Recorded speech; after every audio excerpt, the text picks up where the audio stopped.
I'm Holly Cook. I'm the Director of the American Bar Association's Governmental Affairs Office, or GAO for short. Thank you for joining me for a few minutes today to learn more about the ABA's advocacy program and about GAO.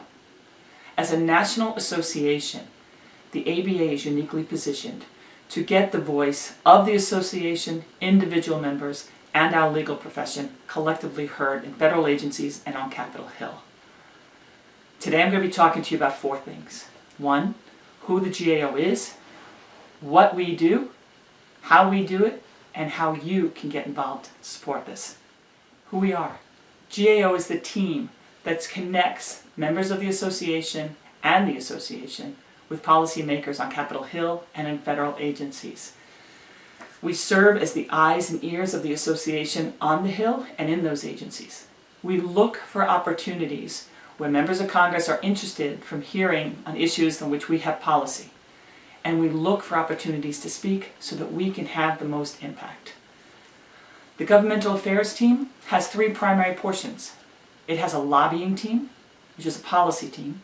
It has a digital advocacy team, and we have an information services team, all designed and structured to support our members and this association to get its policy interests heard. So what does GAO do? GAO serves as the primary advocacy link between the U.S. federal government and the American Bar Association. Normally, our advocacy is at the federal level. We're a national association. We do some advocacy at the state level, but only on issues on which we have clear policy and that have a national interest. And we only advocate at the state levels when we collaborate with our state bar colleagues to ensure that there's not something that we're missing. Is there something in the political context? Is there something on which they're already advocating? So we always have that coordination with them. We also help ABA entities and the association during the policy development phase so that those policies that go to the Board of Governors or the House of Delegates have some input or some insights from us as they're being developed. But the ABA has a lot of policies, and we can't advocate on everything. So how do we choose where to advocate and where to input the ABA's voice? Well, we ask our members, we watch what's happening with the Congress, and at the end and beginning of every Congress, we take the survey of member interests and insights as to what's going on Capitol Hill, and we make recommendations to the Board of Governors. And the Board of Governors decides what are the legislative priorities for the association for this Congress, which is a 2-year period. Those legislative priorities are always posted on our website, so if you're interested in learning more, go there for information. We also can't speak to all of the policies or comment on them. There are just too many. We also want to make sure that we're using our voice responsibly. If we speak on everything, you'll be heard on nothing. How do we lobby or how do we advocate? We do it using traditional tools, letters, testimony. We work with the entities on blanket authority submissions where they're telling federal agencies, because of special expertise they have, what the impacts of policy development will be. Sometimes we're asked for joint letters or joint statements with other associations, but the ABA doesn't usually issue joint statements. If we have policy and the issue is important enough, the ABA will issue a statement based on the strength of our association by itself. But that doesn't mean we don't work with other organizations. We do. We'll work with coalitions, or we'll work alongside other organizations advocating on an issue on which we have a common interest.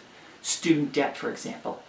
We may be on the Hill working with teachers and veterans and realtors and architects, but we're advocating on our own policy. They're advocating on their policies. But working together at the same time, we can magnify our voices in the Hill. We also use new tools. Digital advocacy tools. And if you go to ambar.org/grassroots, you will find samples of those tools. We make it easy for you to connect directly with your members of Congress on issues that are important to you or on one of the advocacy campaigns that are already posted there. So how can you get involved? Go to ambar.org/grassroots. Join our grassroots advocacy team. We need your voice. Participate in the advocacy campaigns that are posted. Follow us at ABA Grassroots on Twitter, Instagram, and Facebook. And sign up to receive a copy of our monthly legislative update called the Washington Letter while you're there. Joining the ABA's advocacy efforts is an important member engagement opportunity. Policymakers come to the association, ask for our views on things. And when the ABA submits views or comments to the Hill or to federal agencies, they listen. And that's important to our profession. We need you to join our voice. But today, thank you for spending a few minutes with me and for all you do for our association. Have a great day.